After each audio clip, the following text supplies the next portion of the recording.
All right, we gonna get started. I'm gonna tell you about conversation and how to make conversation work for you the way you want it to work. I'm gonna tell you what I mean when I say conversation is either a tool or a weapon. First of all, what you say represents where you at mentally. Now that alone is important enough, but I see it really needs explaining. So, I'm going to explain it as a tool, and afterwards, I explain it as a weapon. I'm going to break it down line by line so you can find out how I think. And once you do see how I think, you can see if how I think is for you. What really is a turn on for me is to be out, not looking for shit, and some broad recognize the caliber of motherfucker I am. Now, the other night, this broad slid up under me and offered to buy me a drink. Of course, I accepted, but I added, as long as there's no strings attached. She said, I could tell when I noticed you sit down from across the bar that you weren't like the regular dudes who come in here. I could see that, she was on the prowl, like a motherfucking dude. And if I wanted her, I could have told her right then to let's get out of here. But I didn't. I want to show you how conversation is used as a tool. I decided to let her bake in the oven she willingly entered. When the drinks came, she said, here's to the unknowing and whatever. And when she said whatever, she raised her eyebrows. She got ready to toast, but I moved my glass and said, I can't drink to that. That type of toast is from a motherfucker who is wishing they could have what it looks like they seeing. I'd much rather toast to here's to being able to recognize shit from sugar and at the same time being a magnet for the recognized sugar. She saw that I had busted her. She was salivating, thinking of what the fuck she was about to get into. That motherfucker raised her glass up and said, here, here. You're married, aren't you? I smiled at her and realized she saw she was not gonna get what she wasn't gonna get to go home with her brother. And I said, why, of course. What woman could speak with me for 2 minutes and not want to marry me? All she could do was smile as she said, that's fucked up. Now, here is that conversation broken down so you can see how a person like me thinks. You remember I started out, what really is a turn on for me is to be out not looking for shit and some broad recognize the caliber of motherfucker I am. Now, this should be understood, but if it isn't, it simply means I like to be seen for who I think I am. This broad slid up under me the other night and offered to buy me a drink. If you slow, you'll wonder what she's up to. But if you me, you already know. She's seen me come in and wants me. Of course, I accepted knowing she may not think anything that I'm thinking. But I added, as long as there's no strings attached. Now, right here, I'm letting her know I ain't no sucker and buy me a drink at your own risk. And if she does buy me one, I know she's mine. She said, I could tell when you came in that you ain't like the regular dudes that come in here. When I noticed you sit down. Here, she's confirming what I suspected. She likes me and she wants to see if I can catch her. I could see that she was on the prowl, and if I wanted her, I could have told her right then to let's get out of here. But I didn't.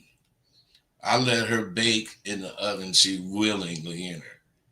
Now, at this point, I have surmised what time it was with her. And I reversed it on her by letting her stew in the heat she created by fucking with me. When the drinks came, she said, here's to the unknowing and whatever. And when she said this, it was to let me know that she was down for whatever I wanted to do. When she said whatever, she raised her eyebrow. Raising her eyebrow was to let me know she was a freak and was ready for me. So she got ready to toast, but I moved my glass. And I said, I can't drink to that. That type of toast is from a motherfucker who's wishing they could have what it looks like they seeing. I'd much rather toast to here's to being able to recognize shit from sugar and at the same time being a magnet for the recognized sugar. Now, this statement was the seal of fact to her that I knew she was attracted to me and that she wasn't the normal bitch niggas run into. She saw that I had busted her salivating, thinking, what she was about to get into. She raised her glass up and said, here, here. Then she said, you're married, aren't you? You see, broads know when they've been checkmated. She knew what time it was with me, and that buying me a drink bullshit might work on a sucker, but not my ass. I smiled at her and realized that she saw she was not going to get to go home with me. And she said, and I said, why, of course. What woman could speak with me for 2 minutes and not want to marry me? Now here I confirmed to her that her attraction was genuine, but I'm a prized man and ain't gonna just fuck with any bitch I meet. All she could do was smile and say, that's fucked up. Checkmate.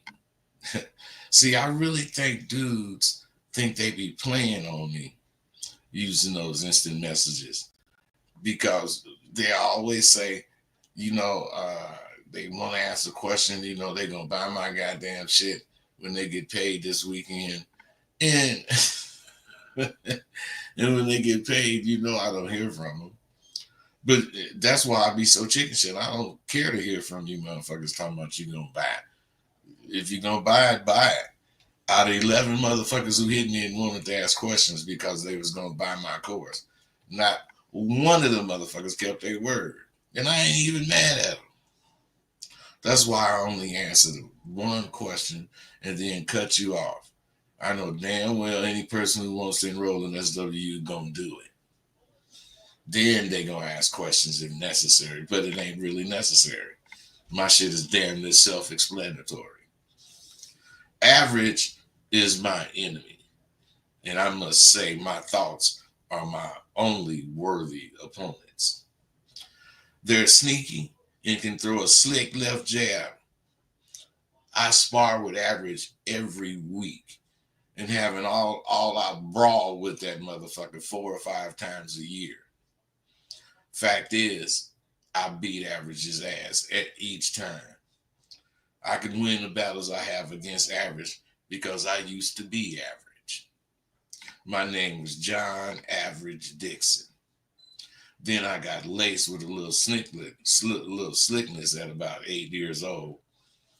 I came out of that average shit by the time I was 12. And when I hit my teen years, I went buck wild searching for the truth. I found it in Fuller's Pool Hall. where I met some real pimps. 3 minutes listening to the shit they was talking, I stripped that fucking average jacket off and left it in fullest for the average motherfucker who could wear it.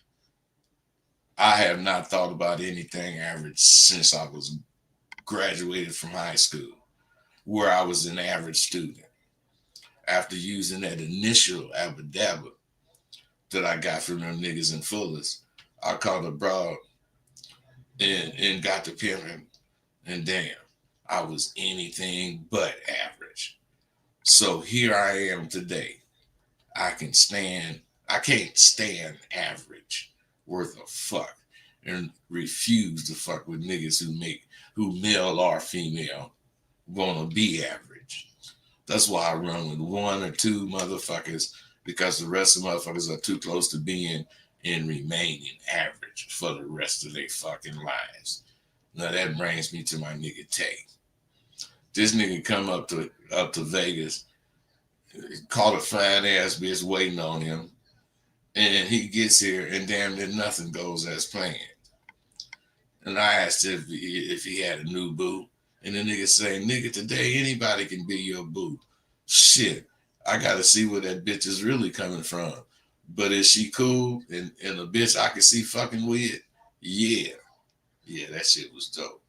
Another point: if God does bless you, young motherfuckers, to get into your 60s and olders, just remember your pimp friend Rosebud told you this. Look back and try to remember when you was 14 or 15. And when you do, remember the people you was running with, male and female.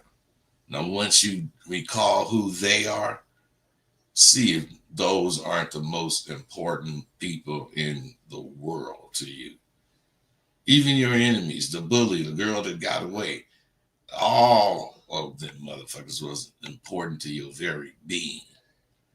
Those were the times you were becoming you. And each and every one of them motherfuckers, excuse me, each and every one of those motherfuckers had a little hand in forming who you ultimately became.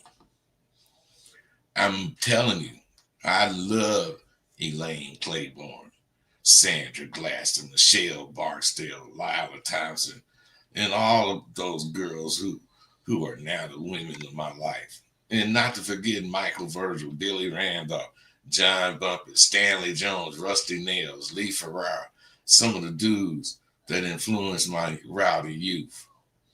I would not be John Dixon if it were not for my lifelong friends I mentioned, and the many, many that I did not mention.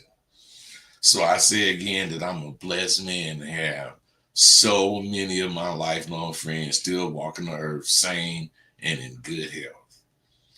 We all know who to thank for our good fortune.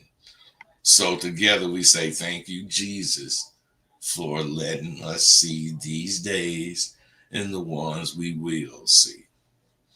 I'm just saying, I went to the Bay Area for a proper burial for my brother, and I saw many of my 60-year friends.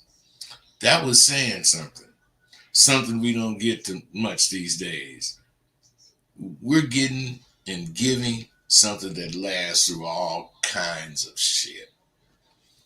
We didn't get in any problems that couldn't be handled with conversation. We didn't get into any kind of gunplay because of a willingness to not let shit come between us. I salute my lifelong friends, and I give a grand salute to my lasting this long, 60 plus years. Shit, the push, fuck. I wonder if I have pushed you new guys and some of you older guys off by saying I don't think you should ask questions. Let me clarify where I was coming from. Some things cannot be addressed without asking questions.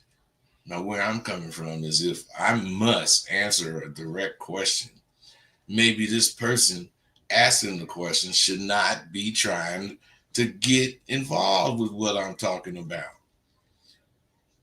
What I'm talking about could cost your goddamn life. A person who does not ask questions but seeks information into a realm of life, they're more prepared mentally. They're way more prepared than the person who simply asks questions.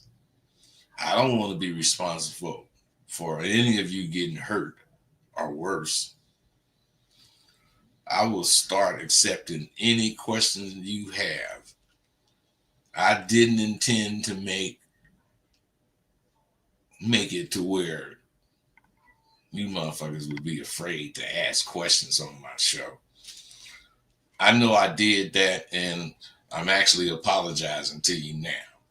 Starting right now, I won't be negative to you asking questions.